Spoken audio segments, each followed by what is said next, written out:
I am sitting here with a Mr. Tony, the genius behind the Kidzfield at Glastonbury Festival of the Performing Arts. There we go. Good intro. Yeah, well, Could only go downhill from here, yeah, Tom. well, we've had it now, haven't we? Yeah, really. Yeah. So we'll start from now, which is roughly how many kids do you reckon we get through? Oh, thousands and thousands. I mean, you know, because the thing about Glastonbury Festival that not a lot of people know, not many people know that, is all children of 12 and under come into the festival completely free. They don't have a wristband, they don't get counted, they don't get banded, they don't get ear tagged or DNA even tested. banned. Nothing. They Yes. do nothing. They come in completely free, and then everything in the Kidzfield is completely free. And it's actually Europe's largest free open air festival for children. It's a phenomenal thing. It's a phenomenal. It's a phenomenon in itself. It is. There's nothing like it. There's just nothing like it. And when we open on a Thursday, it takes about 3/4 of an hour to get the crowd that's waiting at the gate to come through. It is like the naughty corner on a late night, only for children, early morning. It's it's a slightly different setup. So we'll roll backwards 30 odd years. Oh wow! Yes. Yeah, so it's a long time so ago. I mean, we could go back before that to us sitting together at Strawberry Fair, and me saying it's disgusting. An old hippie like me, and I've never been down to Glastonbury. I nearly got there, but it just didn't happen. And you said, I happen to be running Green Kids this year. Have a couple of tickets and a bit of diesel. And I rolled down. I couldn't even give away the second ticket. Imagine that now. No. You wouldn't have an arm. It was not a very popular thing. It wasn't actually Green Kids. What I was running was a field in what was then the green fields, and we ran it as various different things. I think it did 2 or 3 years there in what's now become the Greenpeace field. The first year I did it, I was above the railway track, and that was actually as a fundraiser for Green Deserts. That was the original plan. Yeah, so we'll go back to Green Deserts in a minute. Okay. But I just remember that Thursday. I mean, I'd never been there before, so I had no idea. But Thursday, imagine this on a Thursday. I turned up the gate. I drove my Volkswagen bus right through the festival, Right through the crowds. Parked up in your area. Yeah. You actually drove through the madness, and it was madness back then. It was absolutely. It was very uncontrolled. It was a very uncontrolled scenario back then. Indeed, it was. It was a very different world. People were a lot less compliant, shall we say? Yes. And then there was an organisation called Nipperbelt which took over this field. Oh my God! For 1 year, and they were going to do it second. That was the year before I did it. '93. They did it. And they were going to do it the next year. They were going to do it in '94, but then Michael decided. He phoned me up. He phoned me up about 6 weeks before the festival. Remember. He phoned me up, and it's a classic thing. He's like, Tony, it's Michael from Worthy Farm. He always does that. And I'm like, yeah, I know who it is, Michael. You know, there's only one person that sounds like Michael. And, you know, he's always kind of like, he's to reassure you that you know who he is. Which is hilarious because we've known each other so long. Yeah. And he asked me, you know, could you liven it up a bit? And so I thought, well, yeah, I could bring my mates Hazard Circus and a few other lunatics, and we'll just do we'll do one circus tent, and we'll just have a bit of fun. But you rang up, because you rang me up at that time. I think and I was doing storytelling, just moving a chair around here. Yes, I think it was all quite. It was just me. It was quite haphazard. That first year was quite haphazard, and I instantly polled my kids, and I didn't like the kind of children's field. It all sounded very patronising and a bit Victorian, and then at the last moment, a few weeks before the event, Nipperbelt was so insulted that someone else had been asked to come in, and helped run the field, that they backed out, and suddenly I had the whole field, and it's, it turned into quite a different gig, to be honest. Well, it was fantastic, and Yeah.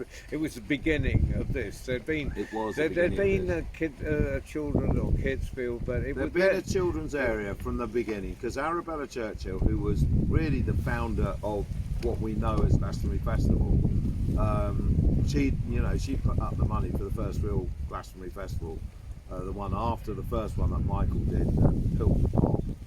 And she was a good egg in lots of ways. She was although she was Winston Churchill's granddaughter, she was quite a character, and she was an alternative person, actually. She came from that posh world, but she was very much an alternative character. They produced a few alternatives in the grandchildren. They did. They certainly did. Some not so good, but that one was a good one. And she became a Buddhist, and when she died, she went out in a blaze of glory. Actually, she was an interest, and she set up Children's World, which was a charity that still goes now. That looks after children with special needs, and is a very positive thing. So this thing has grown. It's grown organically, really, hasn't it? Well, it has. I mean, see, my thing is always, there's no point in coming back and doing the same thing again. So you always have to top whatever you did previously. That's the whole basis of it. Is that every year you come back and you do it a little bit better. Otherwise, what's the point? There's no point in coming back and doing the same as you did last year. That's a pointless thing. So bit by bit, we've rammed more and more stuff into this field, and more people. And the castle, which is a perfect example, when I first came here, it was this horrible, nasty looking sort of wooden thing painted with creosote that it was like somebody's terrible bad idea of a shed.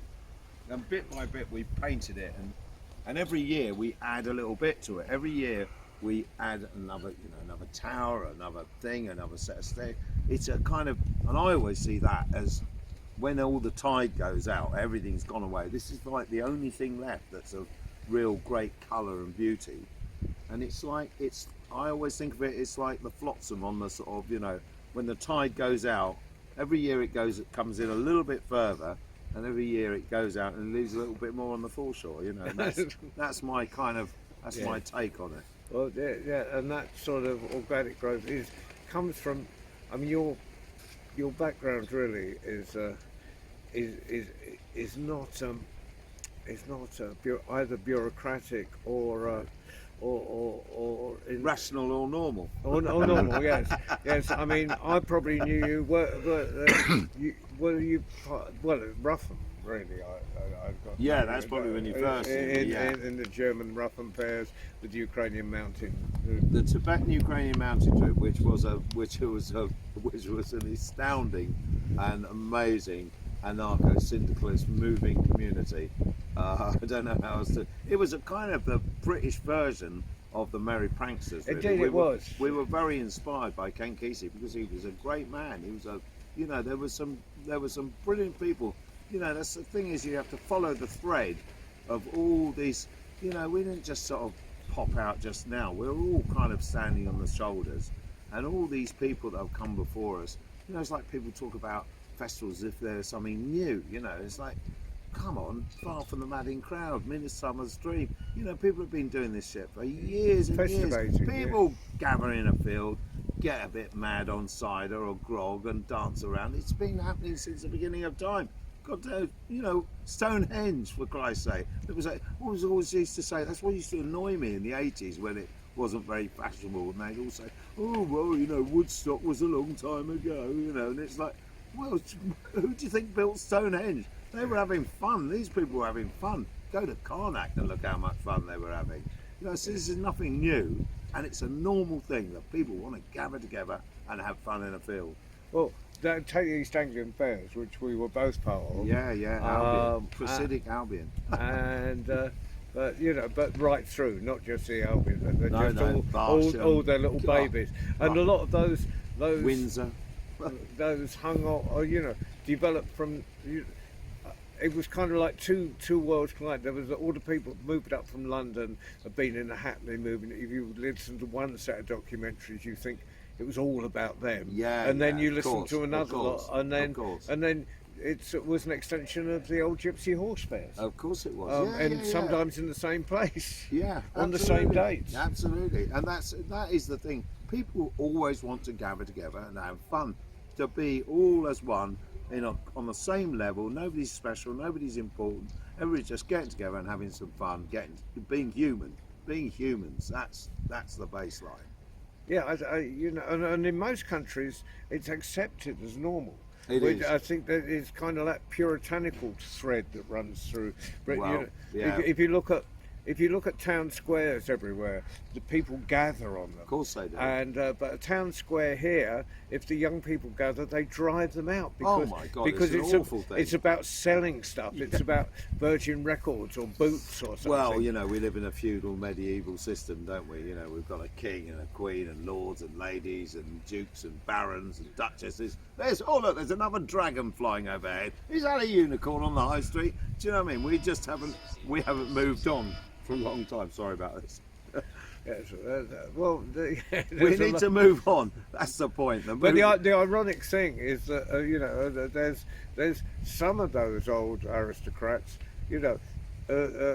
really, let's use their land. Yeah, I mean, they're embarrassed by the fact they've got so much, Yeah. and they actually do. A few of them do actually and want to they share think, it. some of And them. Arabella was of that cast. I Yeah. think she was somebody who actually wanted to share what she had and turn a few more people on. That's how I saw her. Yeah, anyway. no, That's how she was. for people me. like Lord Henniker think of them as stewardship. So it's not mine. I'm a Well, steward. it's fair. That's fair enough. That is fair enough. I don't have too much of an argument with them, although I have Well, been yeah, told but- over many years, get off of my land. land, You know what I yeah. mean? But the land belongs to all of us. I mean, that Yeah. is the thing that we've lost in this country, and that's the thing.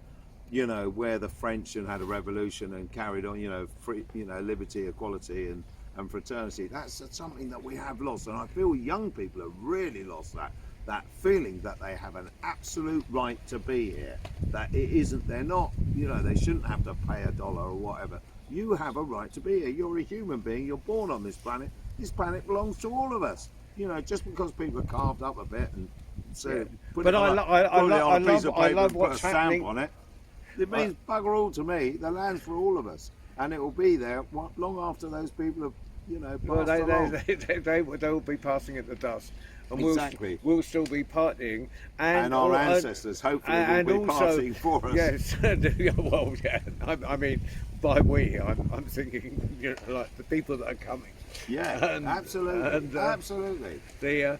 But not just partying, but consciously attempting to make the place a little bit better. Yeah.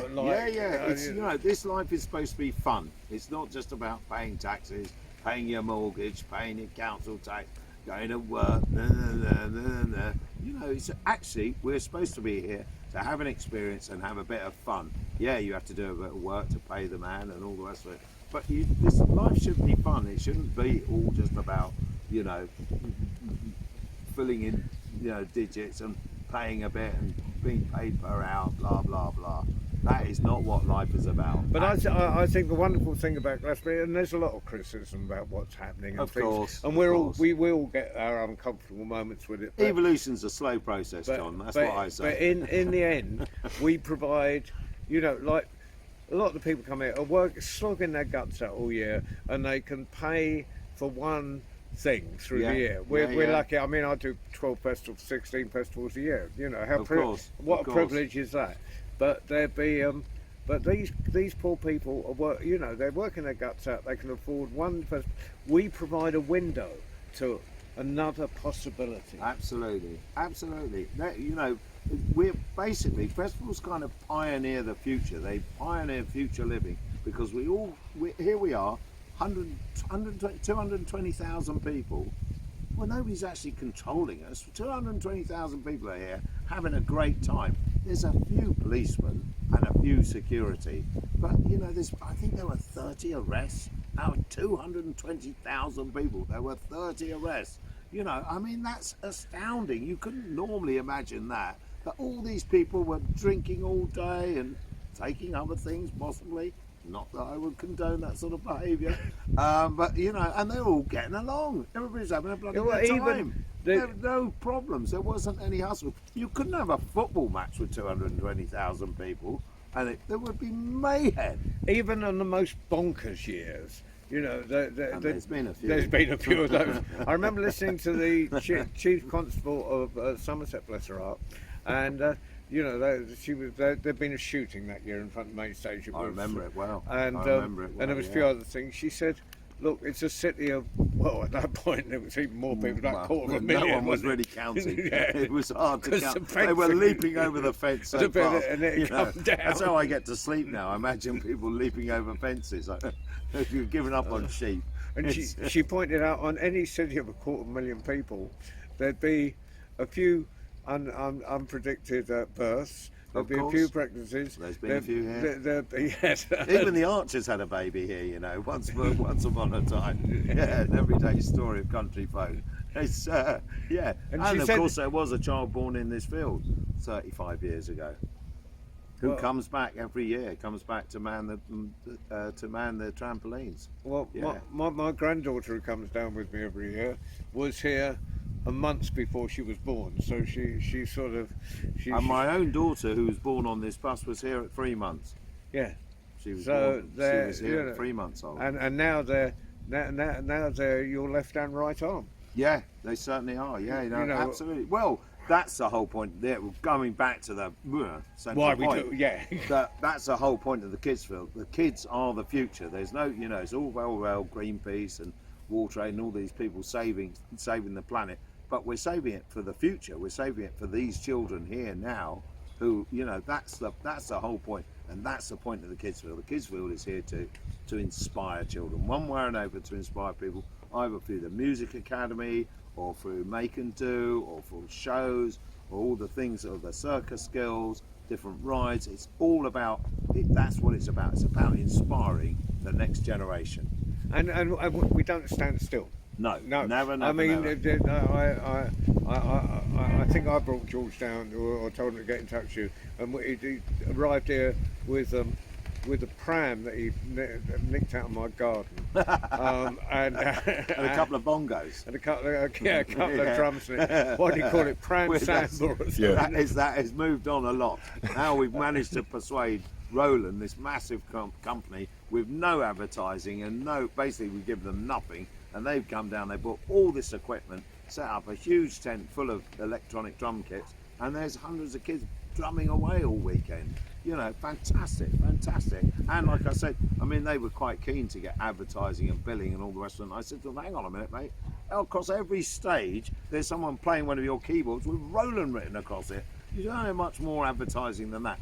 It's persuading, you know, persuading these people that actually, you know, if you give a bit, you get a lot back. Actually, that's the whole premise of it, and that should be the premise of everybody's life. You give a little bit, you get a lot back. Yeah, I mean, Susie. That's all right.